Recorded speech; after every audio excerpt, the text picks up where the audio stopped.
7 stations sur le territoire de Québec, notamment une dans le quartier du Vieux-Limoilou. Vous savez également qu'en février dernier, on a annoncé l'installation d'une nouvelle station. Et je suis en mesure de vous confirmer ce matin que l'emplacement a été identifié. Donc, on parle du quartier Mézeray. Pour celles et ceux qui sont particulièrement intéressés par la question, je peux même donner l'adresse, c'est le 1011 de Vitré. Et c'est un emplacement qui a été choisi en collaboration avec la Ville de Québec pour nous assurer que cet emplacement-là soit le plus approprié. Et il l'est notamment compte tenu d'un corridor de vent qui va nous permettre de recueillir des données là, qui nous permettront d'avoir un portrait complet.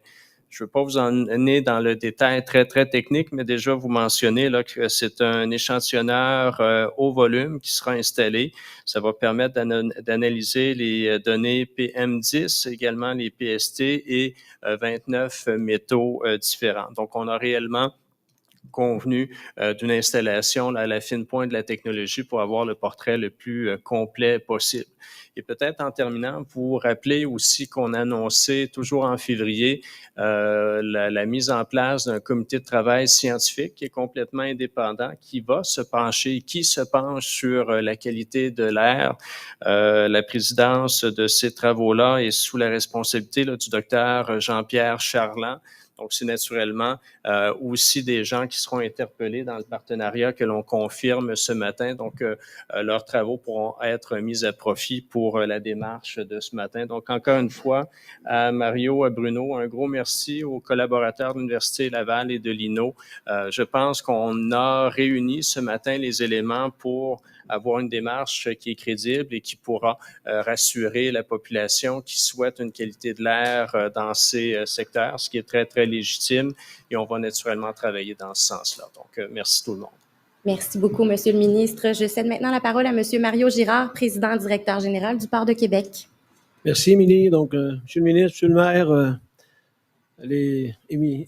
Eugénie, Brouillette, Alain, très heureux d'être là ce matin. En fait, le Port de Québec est très heureux de contribuer activement à ce partenariat qui est annoncé ce matin entre la Ville de Québec, le ministère de l'Environnement et de la lutte contre les changements climatiques, avec la collaboration là, de l'INO et de l'Université Laval. Alors, et je tiens à souligner en partant peut-être le leadership de notre maire dans ça, le leadership politique là, de notre maire dans ce dossier-là qui a rapidement là, pris les choses en main, puis qui a suggéré la mise sur pied de ce partenariat-là. Et j'ai envie aussi de dire à M. le ministre, bravo pour avoir répondu rapidement oui à cette initiative qui a été proposée. Donc, je veux saluer ça s'est fait rapidement, puis on est allé efficacement pour annoncer ça ce matin. Donc, on le sait, la qualité de l'air dans la cité de Limoilou, c'est une préoccupation qui est importante. Et on l'a dit, on le répète, on a un devoir collectif là, de rassurer les citoyens. Hein, on est donc heureux de s'associer aujourd'hui à des acteurs, puis je peux vous le dire, on travaille depuis quelques jours à former un peu ce groupe de travail-là. C'est des acteurs qui ont tous à cœur là, d'aller au fond des choses pour le bien-être des citoyens. Plus concrètement, M. le maire l'a dit un peu, Bruno l'a dit un peu, le Port de Québec vient joindre à cet effort concerté afin de mettre en commun les données dont nous disposons, notamment à partir des données de ces stations de qualité de l'air dans la communauté, pour brosser un portrait exhaustif et rigoureux de la qualité de l'air. On va aussi identifier les principales sources d'émissions et éventuellement, M. le maire, vous l'avez dit, mettre en place des actions concrètes qui vont contribuer à améliorer la qualité de l'air sur le territoire de la Ville de Québec. Le Port de Québec accepte aussi de mettre à la disposition des partenaires, dans le cadre de cette initiative, la station mobile dont on a, une station mobile de la qualité de l'air qu'on utilise depuis quelques années, qui va permettre d'améliorer aussi le réseau. Là, on va travailler avec le groupe de collecte de données. Évidemment, le port va aussi contribuer aux différents travaux qui vont découler de la présente démarche. Je tiens à souligner que la collaboration aujourd'hui est en droite ligne avec les autres travaux qui sont déjà entrepris avec la communauté, notamment par notre rôle actif au sein du comité. C'est là un peu le CICEL, le comité intersectoriel sur la contamination environnementale et la qualité de l'air dans l'arrondissement de la cité Limoilou, c'est le fameux CICEL, organisme sur lequel siège aussi la Direction régionale de la santé publique, la Ville de Québec, ainsi que plusieurs industries du secteur. Et toujours en collaboration avec la santé publique. Depuis 2018, je tiens à rappeler que le Port de Québec a aussi participé aux travaux du projet Mon environnement, ma santé, celui-là qui s'appelle le MEMS, en remettant l'ensemble de nos données des stations qu'on a sur le territoire pour soutenir le travail qui est en cours. Et plus récemment, M. le ministre, vous en avez parlé, là, le Port de Québec s'est engagé à collaborer pleinement avec le groupe de travail qui a été annoncé en février dernier par le gouvernement du Québec. On a eu d'ailleurs à ce stade deux rencontres à ce jour, jusqu'à présent, et les échanges d'informations vont se poursuivre tout au long de la démarche. Terminant, je vous dirais, le port est résolument déterminé à être un citoyen corporatif exemplaire et à cultiver une coexistence harmonieuse avec sa communauté, et cela en adoptant un comportement respectueux, ouvert et responsable à l'égard des résidents de la Ville de Québec et de la région. C'est une condition pour nous qui est essentielle pour poursuivre notre développement et continuer à remplir adéquatement notre mission, et nous serons au rendez-vous. Merci. Merci beaucoup, M. Girard. J'invite finalement M. Mathieu Alibert, directeur de la Division Prévention et Contrôle environnemental, à vous faire la présentation de ce matin. Merci, Julie. Bonjour à toutes, bonjour à tous.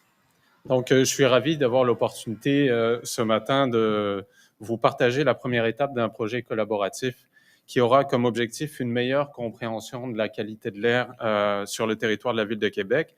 Donc, comme vous l'avez vu, ce projet réunit aujourd'hui la Ville de Québec, le ministère de l'Environnement et de la lutte au changement climatique, le Port de Québec, l'Institut national d'optique et l'Université Laval. Je vais donc prendre quelques minutes pour vous présenter, dans un premier temps, la vision de la Ville de Québec qui a conduit à cette approche collaborative, les moyens actuels de mesure de la qualité de l'air qui sont présents sur notre territoire, et je vais poursuivre par un aperçu de la première étape de cette collaboration dans le quartier Limoilou. Alors, par cette initiative, nous souhaitons devenir des leaders en ce qui concerne l'évaluation de la qualité de l'air ambiant, et pour cela, la première étape consiste à améliorer les moyens et les outils dont nous disposons pour permettre, dans un premier temps, d'identifier et de valider les problématiques et les enjeux environnementaux, ensuite prioriser les actions et les mesures qui seront les plus efficientes, et nous souhaitons par ces actions influencer et mobiliser toutes les parties prenantes sur notre territoire. Bien sûr, ultimement, l'objectif est également de mesurer l'efficacité des actions et des mesures qui seront mises en place.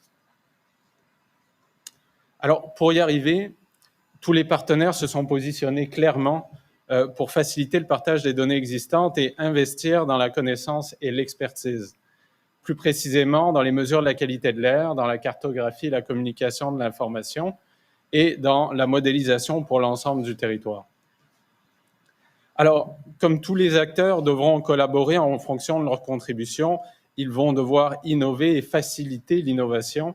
Et on peut le voir, certaines villes à travers le monde réalisent des travaux inspirants relativement à la cartographie de la qualité de l'air notamment. Et nous souhaitons nous en inspirer, prendre exemple pour cheminer dans cette démarche. Alors, voici d'où nous partons. Vous avez déjà eu quelques informations préalablement à ma prise de parole, mais actuellement, la Ville n'opère pas de station de mesure de la qualité de l'air. Toutefois, elle mesure les émissions aux cheminées de l'incinérateur de la Ville. Le ministère de l'Environnement, lui, opère 7 stations permanentes sur le territoire, dont la plus perfectionnée se situe dans le quartier Limoilou. Le Port de Québec opère 2 stations dans la communauté de Limoilou.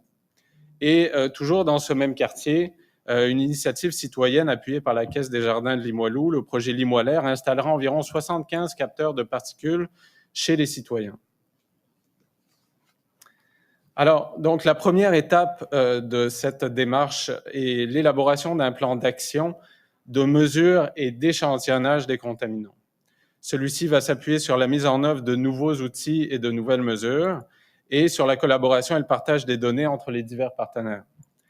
Et bien sûr, sur la contribution scientifique et universitaire.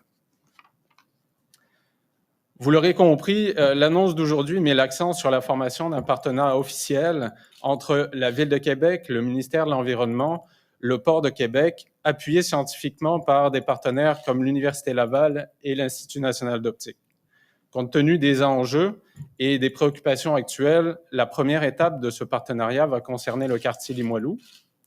Alors, comme vous l'a annoncé, Monsieur le ministre, il y a quelques minutes, une nouvelle station supplémentaire sera installée très prochainement.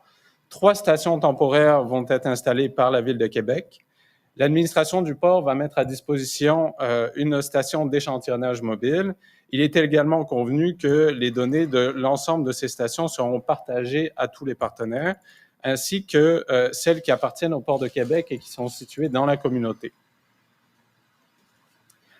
Alors, sur cette diapositive, maintenant, nous présentons l'ensemble des stations qui pourront être déployées. Tout d'abord, en bleu clair, vous avez la station du Vieux Limoilou, qui appartient au ministère de l'Environnement. En mauve, la localisation sur la rue de Vitré de la nouvelle station qui va être installée prochainement par le ministère. En vert, vous pouvez localiser les 2 stations qui appartiennent au port et qui se trouvent dans la communauté. Et enfin, en jaune, on a identifié des secteurs qui accueilleront les 3 stations temporaires qui seront installées par la Ville de Québec. Alors, leur localisation exacte n'est pas définie pour le moment. Il nous reste encore des discussions pour déterminer les meilleurs emplacements pour tenir compte, entre autres, des émissions de l'incinérateur, du centre de biométhanisation, des autoroutes, de la zone industrielle canardière, de la White Birch ou de la zone portuaire.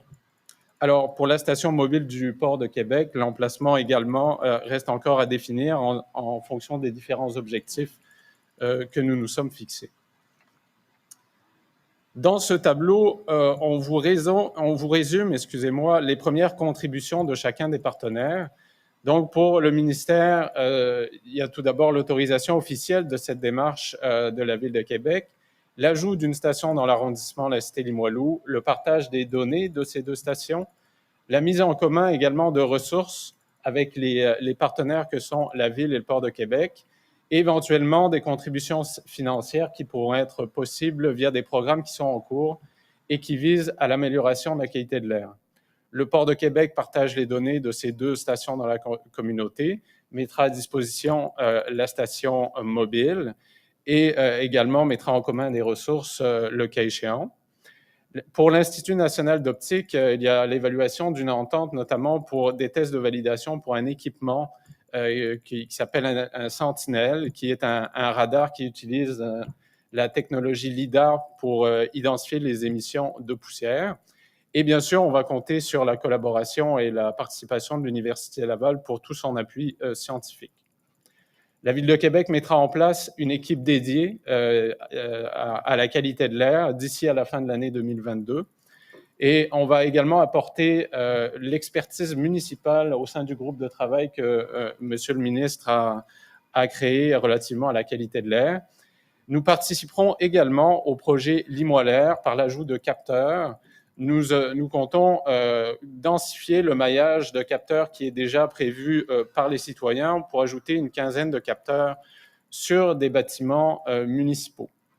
Et évidemment, nous mettrons, nous également, en commun des ressources pour contribuer au projet. Alors, en conclusion, nous souhaitons mettre de l'avant une collaboration qui prend forme et qui profitera à court terme à l'ensemble des citoyens de la Ville de Québec. Cette collaboration est déjà active puisque nous travaillons déjà pour la mise en place des nouvelles stations et que nous sommes également entendus sur un partage des données. Et comme on le disait un peu plus tôt, les premiers résultats issus de cette collaboration sont attendus d'ici la fin de l'année. Ça conclut cette présentation. Merci. Merci beaucoup, M. Alibert. Nous allons maintenant procéder à la période de questions. Je vous rappelle que M. le ministre doit nous quitter dans une vingtaine de minutes. On s'en tiendra qu'au sujet du jour pour le premier tour de questions. Je vous invite à vous avancer au micro. M. Lemieux sera le premier. Bonjour, messieurs. Peut-être question pour vous, M. Charette. Il y a 2 des partenaires à la table ce matin qui vous ont demandé de ne pas aller de l'avant avec la hausse de la norme du nickel. Alors, vous avez quand même décidé de multiplier par 5 la norme de nickel dans l'air. Qu'est-ce que vous répondez aux citoyens qui vont dire aujourd'hui, on fonctionne à l'envers, on analyse après avoir haussé cette norme-là? Il ne faut pas mélanger les dossiers. Je comprends la question, mais il ne faut pas confondre les enjeux. Là, on parle d'un portrait de situation sur la qualité de l'air en général, avec des contaminants qui sont présents, qui peuvent prendre différentes formes. Dans le cas du nickel, je ne reprendrai pas la démarche, mais c'est une démarche d'évaluation sur plusieurs années qui s'est faite, qui a été cautionnée encore pas plus tard que la semaine dernière par la santé publique nationale. Donc, on sait que cette modification de normes n'affectera pas la santé des gens du secteur ou la santé des gens ailleurs au Québec. Quelle ne sera pas mesurée? Est-ce que j'ai mal compris? Oui, naturellement, il l'est parce qu'il faudra s'assurer que la nouvelle norme est respectée. Il faudra s'assurer que la nouvelle norme ne soit pas dépassée. Et c'est là où j'ai eu l'occasion de dire à plusieurs reprises au cours des dernières semaines qu'on a les mesures de contrôle nécessaires, qu'on veut d'ailleurs renforcer pour s'assurer du respect de les normes. Donc oui, le nickel sera mesuré, mais on va s'assurer que la norme soit tout simplement respectée. Donc peut-être Monsieur le maire, Monsieur le ministre, lui, ne voit pas de mal à cette démarche-là, mais vous, est-ce que vous pensez qu'il y a des citoyens qui vont dire ça, qu'on analyse après avoir ossé et que c'est un problème? Sur le plan de ce qu'on annonce aujourd'hui, sur le nickel, nous, notre position ne change pas. Mais sur le plan de ce qu'on annonce aujourd'hui pour les citoyens, c'est vraiment une grande nouvelle. La capacité de venir dire qu'on va être capable de savoir, avec des faits, avec des capteurs de haut niveau, avec une analyse conséquente, avec des données qui sont publiques, là, jamais dans l'histoire de la ville, on est allé là. Jamais dans l'histoire de la ville. Alors, on passe à une ère moderne où on va être capable, vous avez vu la carte, là, de mesurer, ça c'est juste un premier temps, là, on verra pour la suite les besoins puisqu'on va tirer des analyses. Là.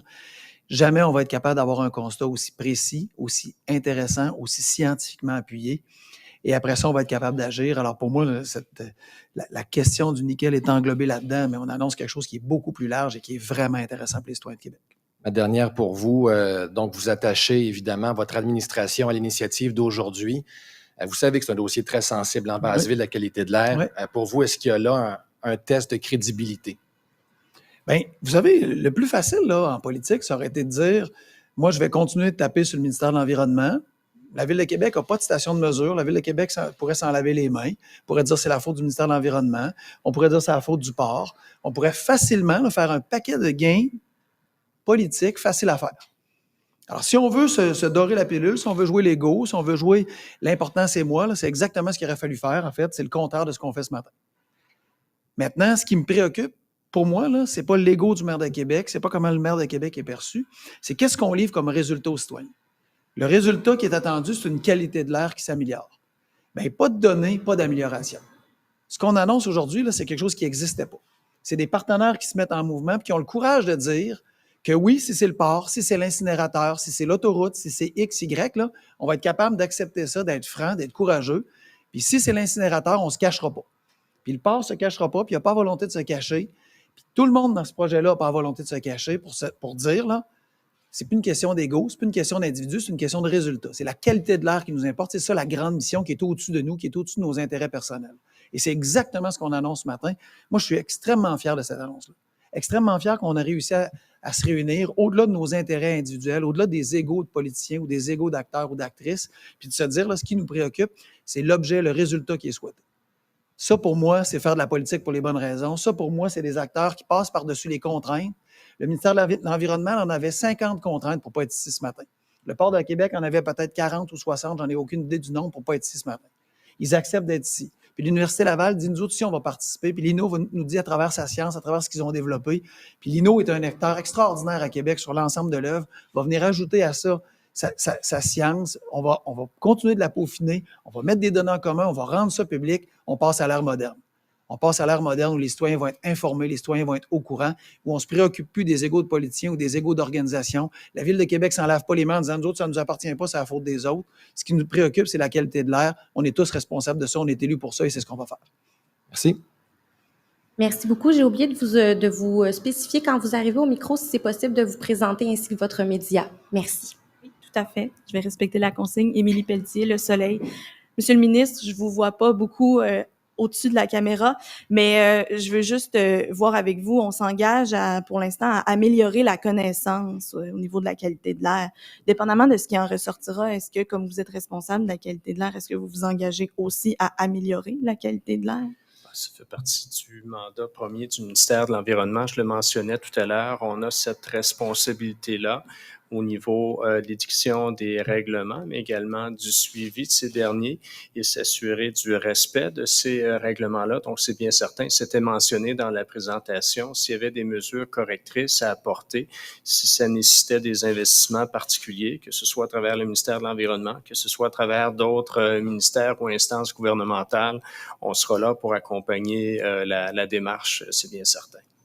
Monsieur le maire, pour la Ville de Québec, on vous prévoyait donc l'installation temporaire de 3 stations. J'en comprenais de Monsieur Alibert également, 15 stations dans le cadre du projet Limoilère sur des édifices municipaux. À des endroits où, dans la répartition des limoilères, il manque la captation de données, là, fait qu'on travaille pour couvrir le territoire. OK. Et combien ça coûte tout ça pour la Ville de Québec? Est-ce que ça n'aurait pas été aussi au ministère d'assumer les coûts de ça? Bien, 2 choses. D'abord, le ministère s'est montré très ouvert à nous soutenir. On verra, on fera l'analyse des coûts, on verra à travers les programmes existants qu'est-ce qui est possible. Mais jusqu'à date, on a l'ouverture, mais on n'a pas statué sur les coûts.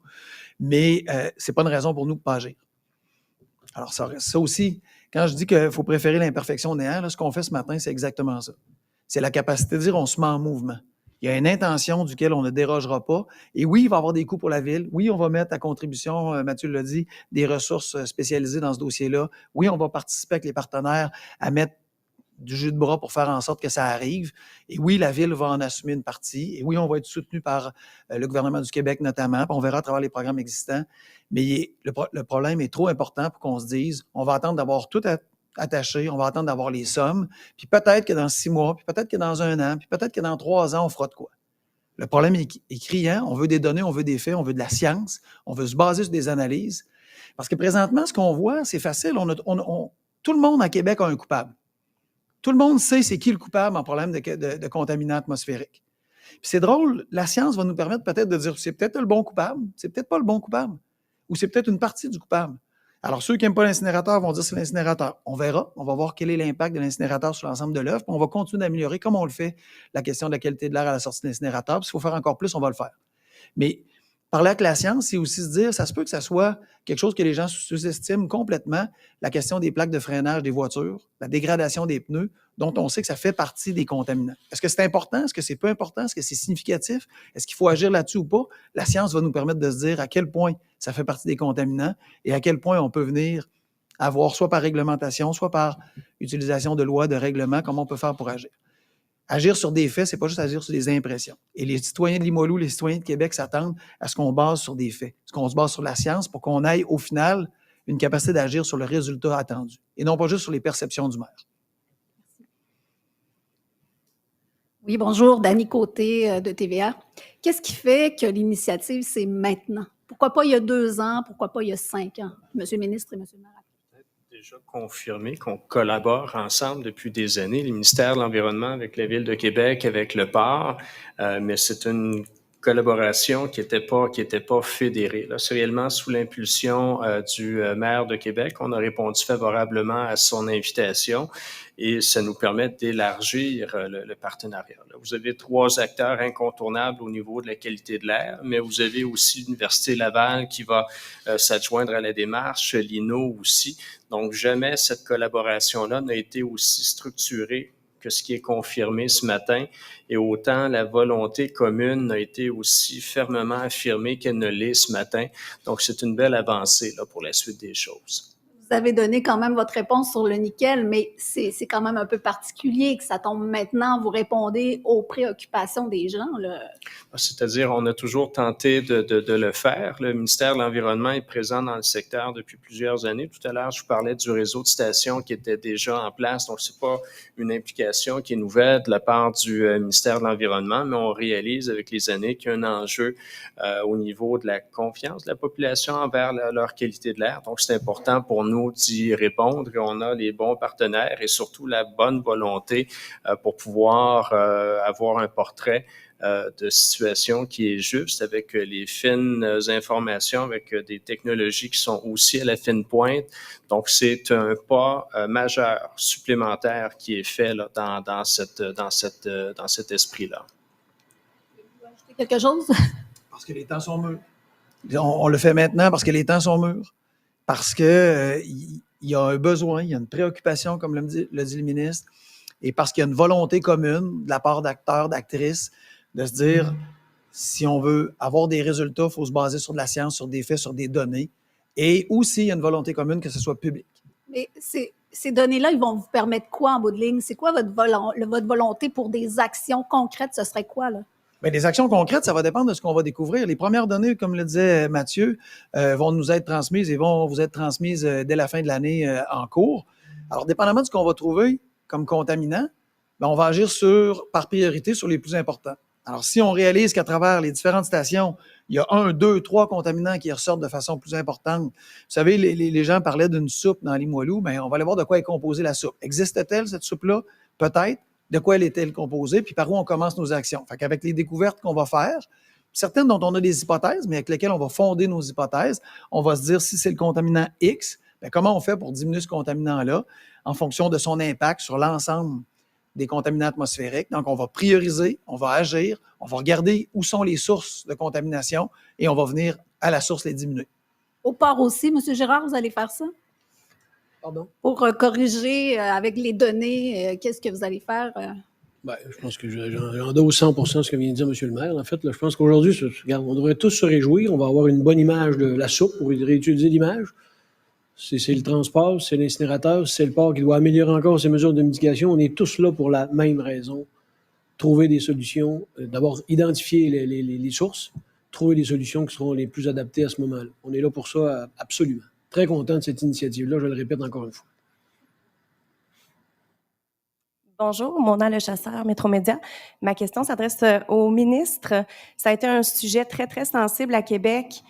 Vous, c'est votre dossier, vous êtes ministre de l'Environnement, changement climatique. Pourquoi ça a pris le leadership du maire Marchand pour en arriver au résultat d'aujourd'hui? C'est un leadership que je salue d'emblée. Je le mentionnais tout à l'heure. La collaboration existait par le passé, mais elle n'était pas structurée comme on se propose de le faire. Donc, il fallait un joueur, il fallait une évolution de la situation pour en arriver là. Donc, on peut être très, très reconnaissant à l'égard de ce leadership-là qui est exercé par les municipalités et le fruit était mûr, tout simplement. Bonjour, Raquel Fletcher de Nouveau. Donc, je vais pas vous faire travailler votre anglais ce matin. Donc, ma première question, c'est juste une précision là. Si vous pouvez préciser l'échéance, combien de temps est-ce que ça va prendre avant de créer ces nouvelles stations de surveillance, ces stations temporaires, ainsi que la nouvelle station à Limoilou, et combien de temps avant qu'on rend public les données? Je vais y aller par la question la plus simple. D'abord, la nouvelle station, c'est une question de jours, de semaines. L'adresse, le lieu physique a été déterminé. Donc, on est réellement rendu aux modalités techniques, c'est-à-dire s'assurer de l'approvisionnement en électricité, tout ça. Donc, on est à quelques jours, quelques semaines tout au plus là, de l'installation de cette nouvelle station. Par la suite, c'est un travail qui va être en continu. Déjà, l'esprit du partenariat est bien défini. La nature, la fréquence des rencontres, le type de détails à finaliser, c'est des questions là, qui seront arrêtées au cours des prochaines semaines. Mais pour ce qui est des stations elles-mêmes, on en a 7 qui sont déjà en opération. On en a une 8e qui le sera dans les tout prochains jours, vraisemblablement, avec le réseau qui se déploie à travers Limoilou, à travers le port aussi. Donc, c'est des données là, qui, assez rapidement, nous seront accessibles. Vous êtes au courant, bien sûr, du mouvement Limoilou, cette initiative citoyenne qui a débuté il y a quelques semaines à peine, je crois. Est-ce que c'est ce mouvement citoyen où les citoyens de Limoilou ont pris les choses en main qui a finalement mis la pression sur vous, sur vos gouvernements pour faire quelque chose? Non, ça fait partie de ce que les gens font pour avoir les données. Moi, je pense que les citoyens seuls ne devraient pas être seuls porteurs et responsables de cette démarche-là. Alors, ce qu'ils font, c'est très bien. Comme on l'a dit, on va colliger ces données-là, on va les inclure dans cette grande analyse-là, c'est important. Mais je pense que c'est pas, et c'est ce qu'on démontre ce matin, là, puis c'est souvent ce que les citoyens souhaitent, c'est que les institutions, les organisations entre elles ne se renvoient pas la balle, Et c'est exactement ce qu'on fait. On décide de prendre la balle, puis on va la porter dans le but ensemble, et on va faire ça avec les citoyens. Ça fait partie de ce qui existe, mais c'est pas du tout la seule cause qui nous amène à où nous sommes ce matin. C'est cette volonté commune d'améliorer la qualité de l'air. Donc, c'était pas un coup dans le pantalon, comme on dit en anglais, un kick in the pants? Non, mais c'est une belle initiative. C'est une belle initiative, mais c'est une initiative qui témoigne de la réelle volonté des citoyens d'en apprendre plus, d'en savoir plus, de voir le portrait. Et je pense que les gens du Limoilou vont être très contents ce matin de voir qu'ils ne sont pas les seuls à porter ça, qu'il y a tout un paquet d'entités qui décident par un partenariat avec la collaboration avec des entités crédibles et sérieuses d'aller de l'avant puis d'ajouter à ce qu'ils font. Pour moi, c'est la meilleure des nouvelles. Merci. Bonjour, Louise Boisvert de Radio-Canada. Je suis peut-être plus dans les questions techniques, moi aussi. Pourquoi on a choisi dans Mézeray pour cette station-là? Celle du ministère ou... Oui, celle du ministère. Pourquoi on a choisi cet endroit-là? Je vais juste passer le micro. Oui, je peux donner des éléments de réponse pour avoir échangé avec les équipes du ministère de l'Environnement encore dans les dernières semaines. Le choix de cette localisation-là tient compte des conditions climatiques, des vents, mais aussi de la possibilité de discriminer plusieurs contributeurs en fonction de la direction de ces vents-là. Donc, on parlait d'incinérateurs, on parle du port de Québec, on parle d'autres industries qui sont dans la zone industrielle canardière. Voilà, c'est ce qui a amené le choix par le ministère de l'Environnement de définir et de choisir cette localisation-là. Est-ce qu'il y en avait une deuxième qui aurait pu être évidente, mais vous avez eu on va prendre Mézeray, mais est-ce que vous aviez le choix vraiment ou celle-là s'est imposée rapidement?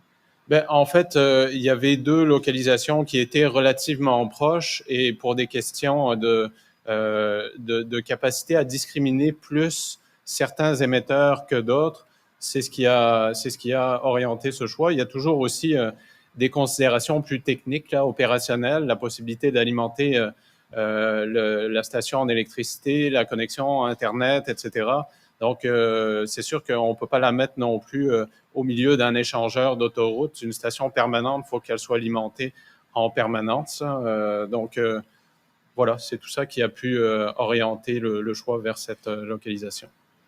Dans mes questions quiz, l'équipe spécialisée qui va être formée par la Ville, c'est combien de personnes? Est-ce qu'on sait déjà ou c'est pas encore précis assez? Bien, on a une petite idée, là, mais il est trop tôt pour dire le nombre. Là. Ouais. Le fait que la direction de la santé publique ne soit pas là, est-ce que c'est un acteur qui va arriver plus tard dans la discussion ou...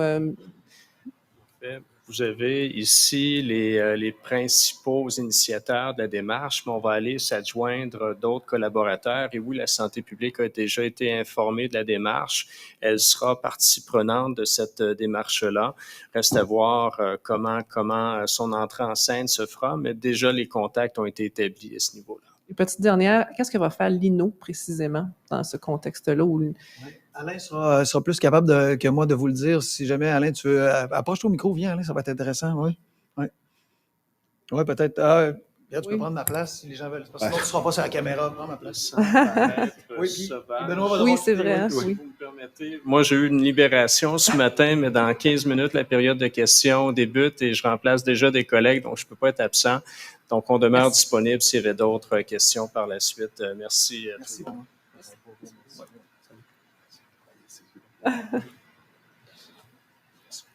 Je serai ministre de l'Environnement un temps.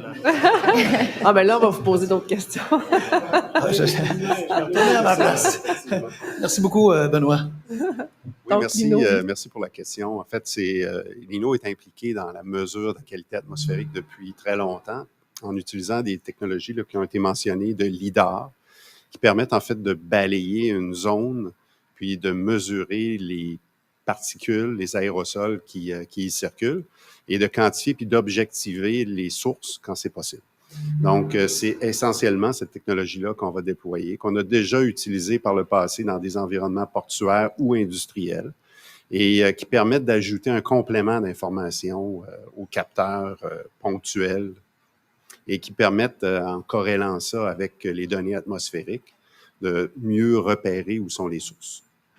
Pour les fins de l'enregistrement, je prendrai votre nom, votre titre exact. Oui, je suis Alain Chandonnet, PDG de l'Institut national d'optique. Parfait, merci beaucoup. C'est pour ça qu'il est marqué là.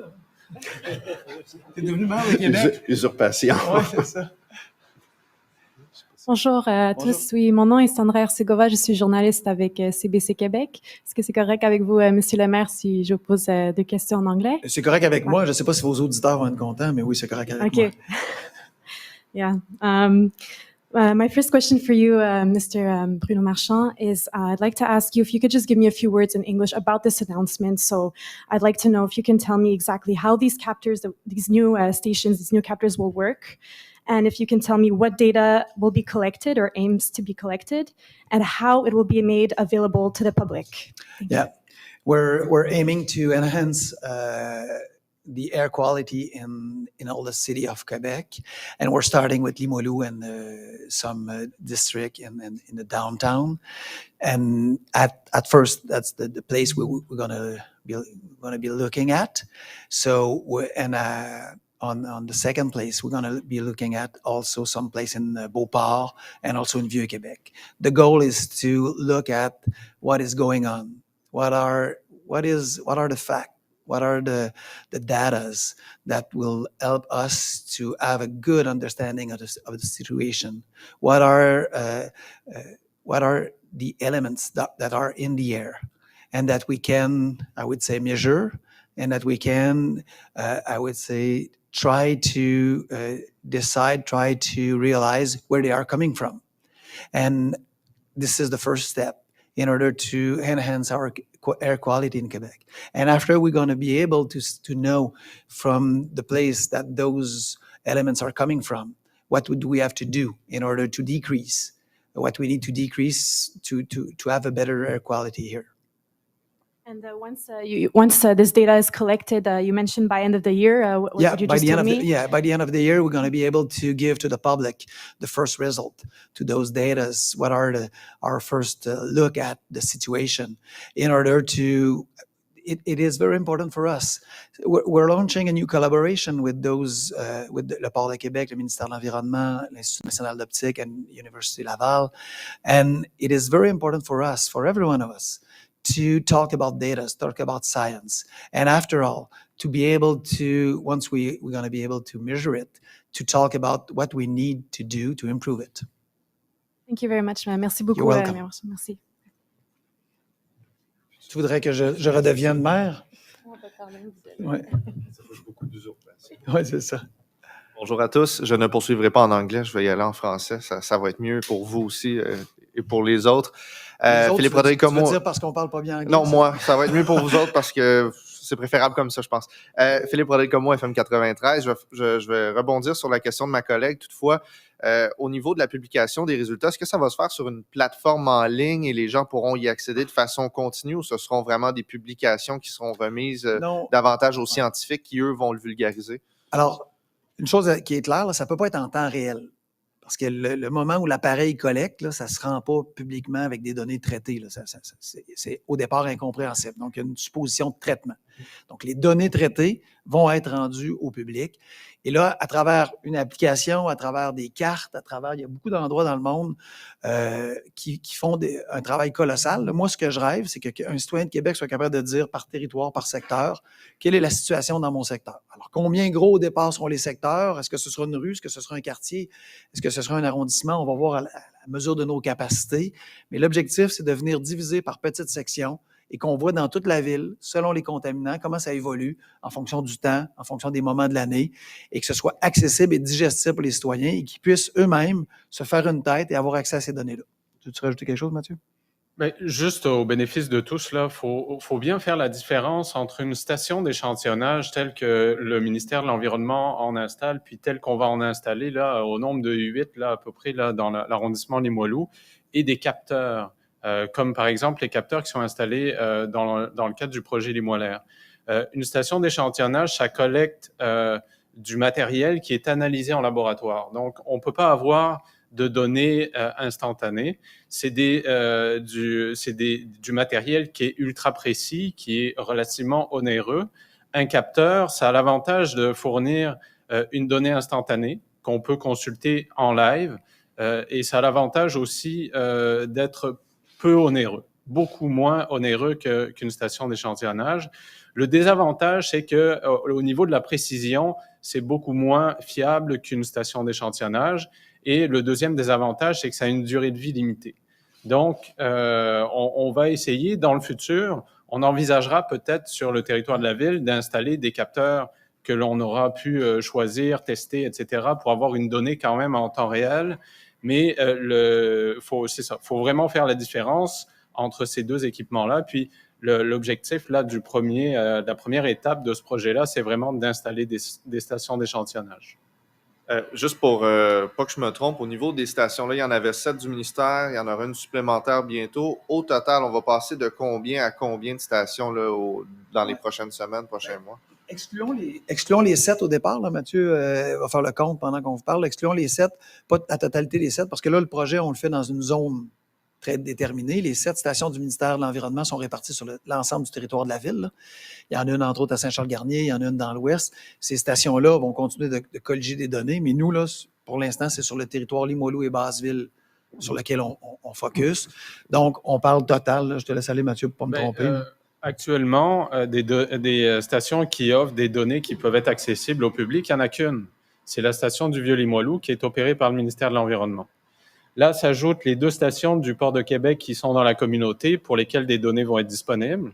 La station supplémentaire du ministère de l'Environnement, les 3 stations temporaires qui vont être installées par la ville et la station mobile qui va être rendue également disponible par le Port de Québec. Donc, au total, on passe de 1 à 8 pour un seul et même secteur. Donc, c'est plus haut que la hausse de la norme de nickel. Ça se multiplie par 8 au lieu de 5. C'est quand même majeur.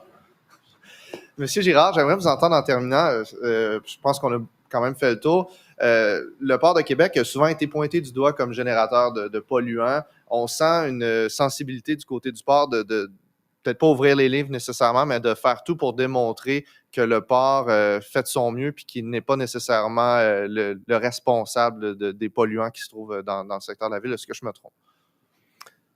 J'aimerais souligner quand même la collaboration avec les différents comités que j'ai énumérés aujourd'hui, le MEMS, le CICEL, tout le partage des données, la station dans la communauté d'ailleurs qui est rendue aussi disponible là, sur le site web du port. Donc, nous, on a entendu les préoccupations des citoyens et c'est pour ça aujourd'hui qu'on était très heureux c'est additionnel à ce qui se fait déjà, mais on était très heureux de la démarche là, sous le leadership du maire de Québec, là, de cette démarche-là qui en rajoute encore une collaboration, des données additionnelles. Ce qu'on veut, c'est rassurer les citoyens. Okay? C'est ça qui est important. C'est ça qui nous guide, qui nous drive dans toute cette démarche-là. Là. On a des citoyens préoccupés. Il faut qu'on soit capable de les rassurer. Moi, je veux rajouter à cette réponse-là. Jamais dans les discussions avec le port, là, il y a eu une préoccupation de la part du port de se protéger. Et jamais ça a fait partie des préoccupations, des discussions que Mario et moi on a eues. Et ça a toujours été clair, peu importe d'où vont venir les contaminants, ça va être notre travail d'améliorer la diffusion et l'émission de ces contaminants-là, de réduire ça. Et c'est exactement la volonté que j'ai sentie du port. On ne fait pas ça pour se protéger. Il y a quelqu'un qui nous a dit dans les discussions qu'on avait, « Ouais, mais si c'est l'incinérateur. » Bien, si c'est l'incinérateur, on va faire mieux. Parce que ça va être ça notre devoir de faire mieux. C'est pas le but de se cacher, puis c'est pas le but de se dire non, vous voyez, l'incinérateur est bon. C'est de partir de la vérité, c'est de partir des faits, c'est de partir de la science. C'est exactement la volonté que j'ai sentie du port, du ministère de l'Environnement aussi, là. Puis c'est de se baser sur des faits et non pas des interprétations, des perceptions. Si on veut améliorer la qualité de l'air, on ne peut pas se baser sur des perceptions. On ne peut pas vouloir se couvrir le derrière en se disant j'espère que comme ça va m'éviter que là.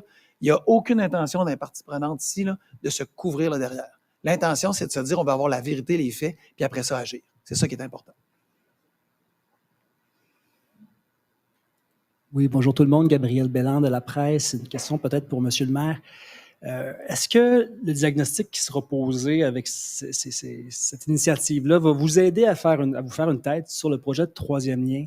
Et je m'explique, là, on sait que dans cette soupe-là, les émissions de particules fines qui viennent des transports font partie de la soupe. C'est un des ingrédients de cette recette-là.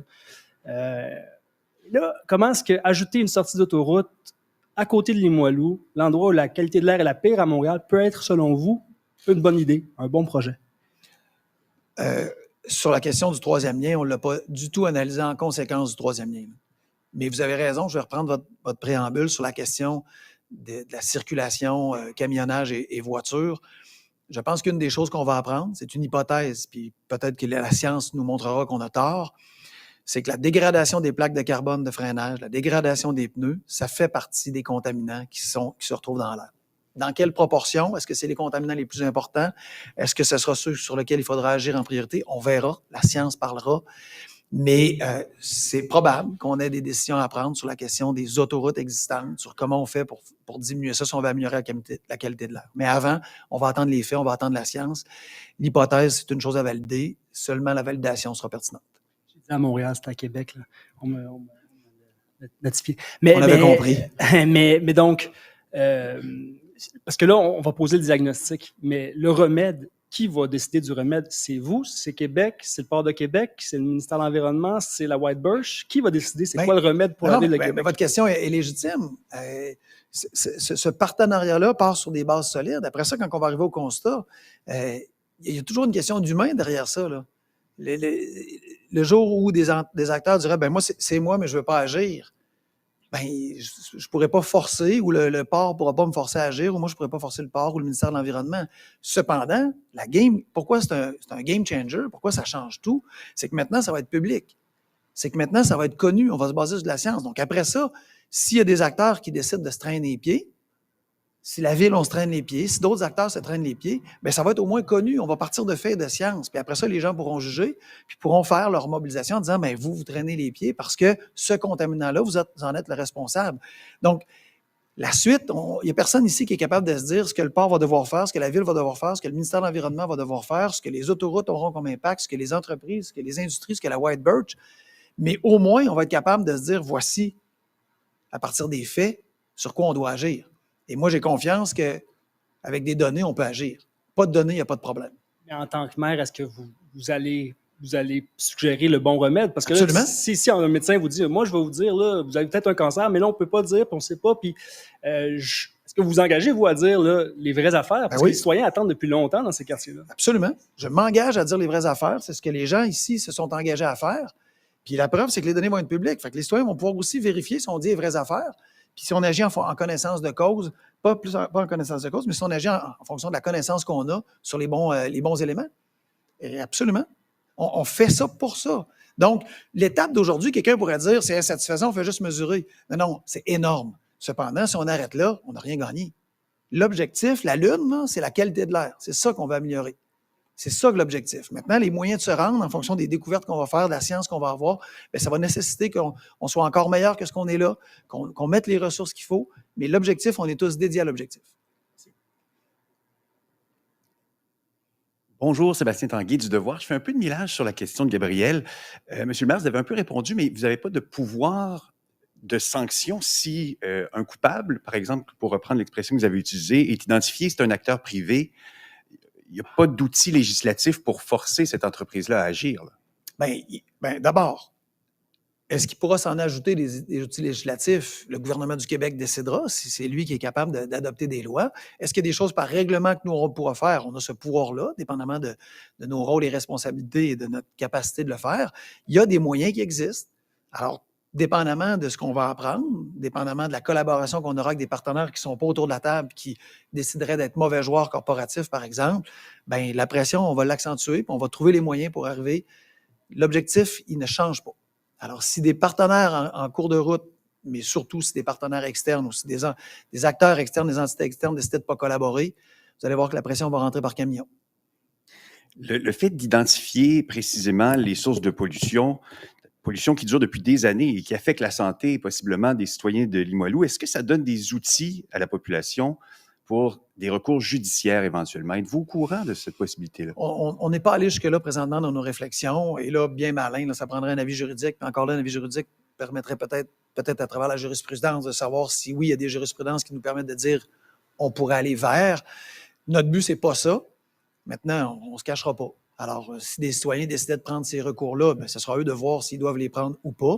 Mais notre but, c'est d'éviter ça parce qu'il y a des coûts, parce que c'est long, parce que ça prend du temps, parce qu'on se retrouve dans des oui et des non, parce qu'on se retrouve face à des opposants qui disent une chose et son contraire. On espère qu'en 2022, on a tous cette préoccupation de qualité de l'air et qu'on n'aura pas besoin de se rendre là.